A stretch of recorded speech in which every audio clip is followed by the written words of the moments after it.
ঈসা পয়গম্বর একদিন সফরে বের হবে। একজন ইহুদি বলে, ও ঈসা নবী, আমিও আপনার সাথে সফরে যেতে চাই।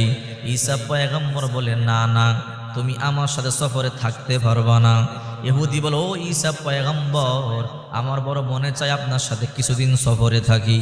লোভে পাপ, পাপে মৃত্যু, শুনলে আশ্চর্য হয়ে যাবেন। ওই ইহুদি বারবার বলে, ও ঈসা নবী, আমি আপনার সাথেই থাকতে চাই। ঈসা পয়গম্বর বললেন, ঠিক আছে, তাহলে চলো। তিনটা রুটি সাথে নিলেন। ঈসা নবী ইহুদিকে নিয়ে রওনা করলেন। চলতে চলতে বহু দূরে চলে গেলেন।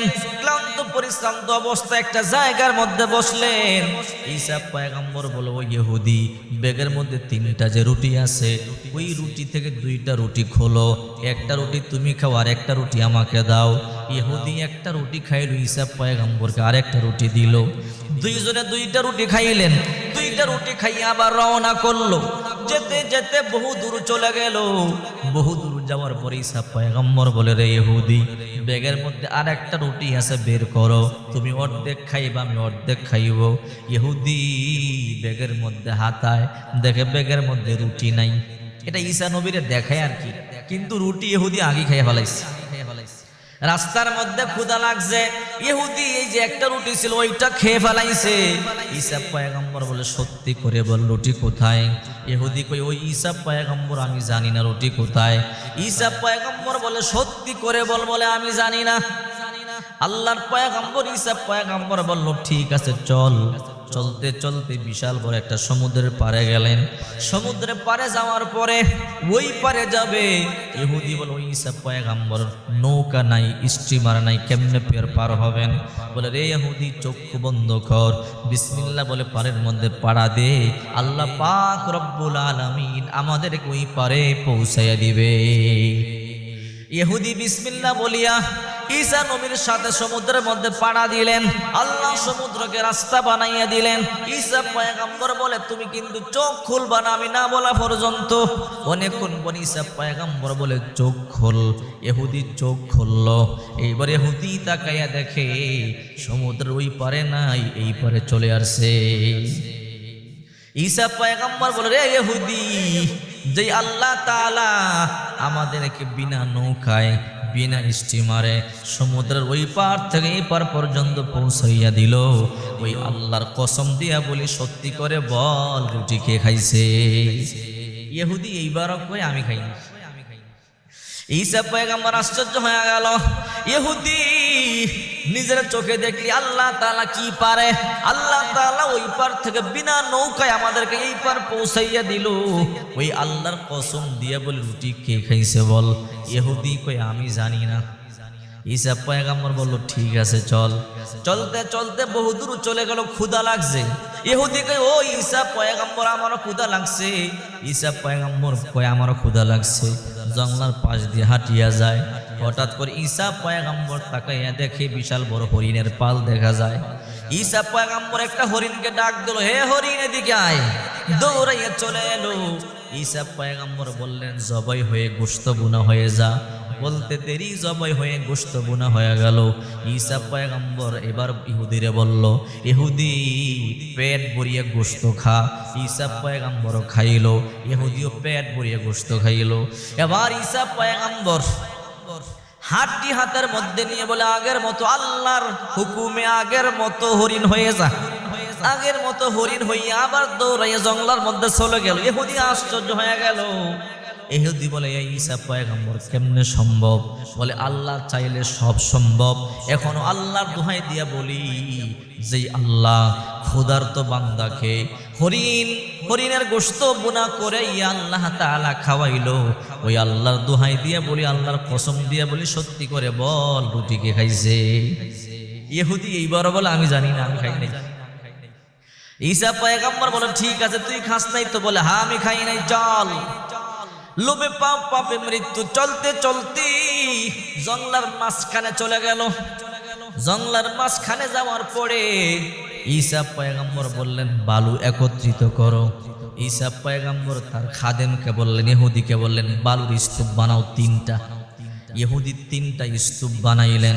ঈসা পয়গম্বর হাত দিয়ে দরিয়া বলে, আল্লাহর হুকুমে শরণ হয়ে যাও। 3টা বালুর স্তূপ শরণ হয়ে গেল। ইহুদি আশ্চর্য হয়ে গেছে, কিরে বালুর স্তূপ স্মরণ হয়ে গেল। ঈসা পয়গম্বর বলে, ইহুদি এগুলো সব স্মরণ? বলে হ্যাঁ, ওই ঈসা নবী এই 3টা বালুর স্তূপ স্মরণের স্তূপ হয়ে গেল, এগুলো কার? ঈসা পয়গম্বর বলে, একটা আমার একটা তোর। এবার ইহুদি কই আরেকটা কার? তৃতীয়টা কার? ঈসা পয়গম্বর বলে, যে রুটি খাইছে তার। এবার ইহুদি কই রুটি তো আমি খাইছি। লোভে পাপ, পাপে মৃত্যু।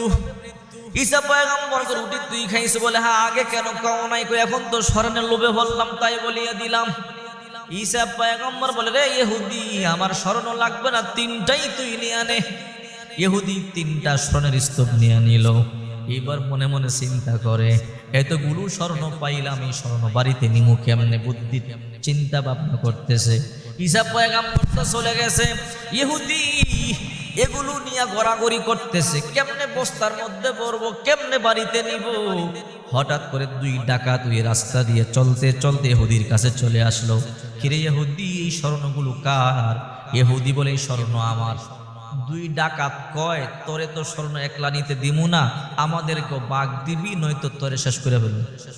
এবার ইহুদি মনে মনে চিন্তা করে, 3টাই তো আছে, আপনারা 2জনে 2টা নেন, আমি একটা নেই, তারপরও আমারে মারবেন না। এবার 2জনে পরামর্শ করলো, ঠিক আছে 3টার মধ্যে তুই একটা নিবি, আমরা 2 ডাকাত 2টা নিব। ইহুদি কয় ঠিক আছে।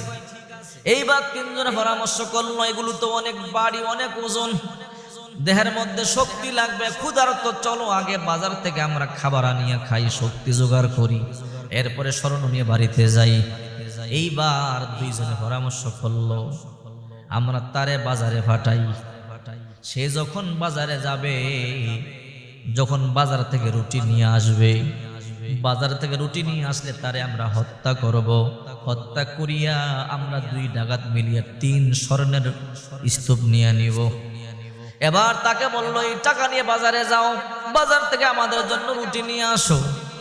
এইবার ইহুদি টাকা নিয়ে বাজারে রওনা করলো, রুটি ক্রয় করলো। মনে মনে চিন্তা করে, তোমরা আমার স্বর্ণের স্তূপ নিবা, এটা হইতে দিমু না।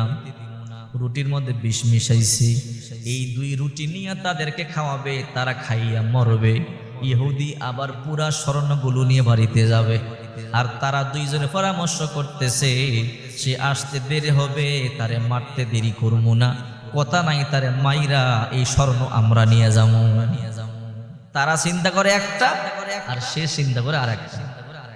ইহুদি রুটির মধ্যে বিষ মিশাইল, রুটির মধ্যে বিষ মিশাইয়া ইহুদি রুটিগুলো নিয়ে ওই দুই ডাকাতকে গিয়ে বলে, বা এই রুটি খান।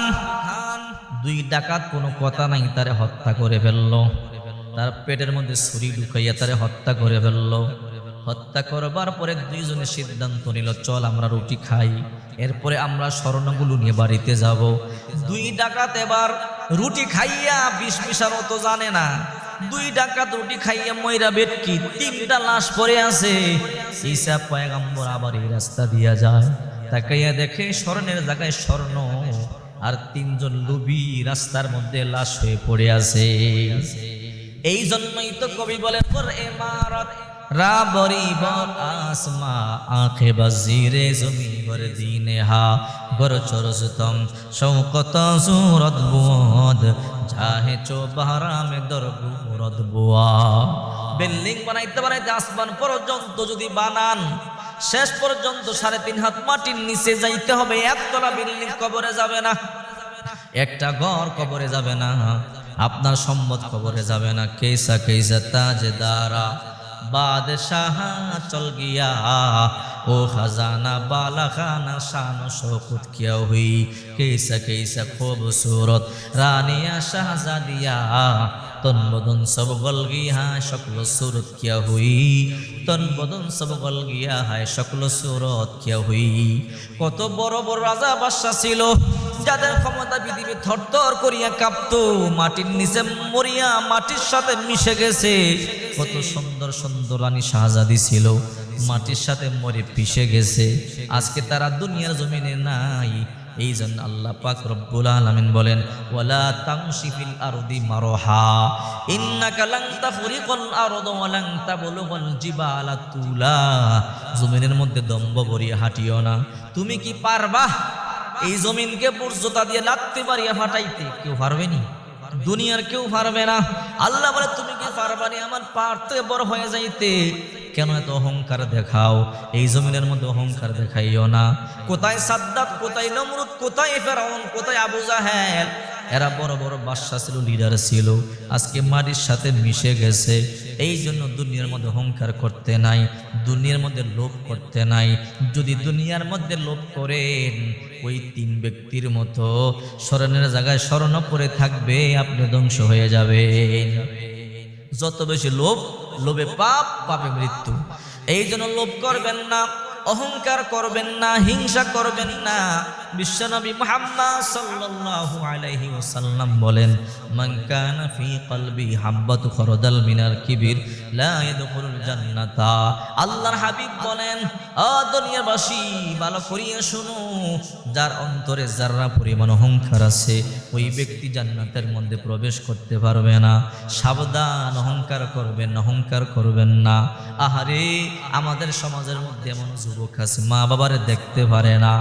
মা বাবা বুড়া হয়ে যায়, বুড়া হয়ে গেলে আব্বা আম্মারা দেখতে পারে না, বিবির কথায় চলে, বিবিরে খুশি করে, বিবির কথা মতো চলে। রাসূল করিম সাল্লাল্লাহু আলাইহি ওয়াসাল্লাম বলেন, সাবধান, মা বাবারে কষ্ট দিও না। কারণ রিদর রব্বি ফি রিদল ওয়ালিদাইন ওয়া সাফাতুর রব্বি ফি সাফাতিল ওয়ালিদাইন। যার উপরে তার মা বাবা সন্তুষ্ট, তার উপরে আল্লাহ তাআলা সন্তুষ্ট। যার উপরে মা বাবা অসন্তুষ্ট, তার উপরে আল্লাহ তাআলা অসন্তুষ্ট। আল্লাহর হাবিব আবার বলে, সালাসু দাওয়াতিন মুস্তাজাবাতুল লা শাক্কা ফিহিন্না দাওয়াতুল ওয়ালিদি ওয়া দাওয়াতুল মুসাফির ওয়া দাওয়াতুল মাজলুমি। তিন ব্যক্তির দোয়ার মধ্যে কোনো পর্দা নাই, আল্লাহ মুহূর্তের মধ্যে কবুল করেন। 1 নাম্বার মা বাবার দোয়া, 2 নাম্বার মুসাফিরের দোয়া, 3 নাম্বার মজলুমের দোয়া। এই তিন ব্যক্তি হাত তুলে দোয়া করতে দেরি হয়, আল্লাহ তাআলা দোয়া কবুল করতে দেরি করে না।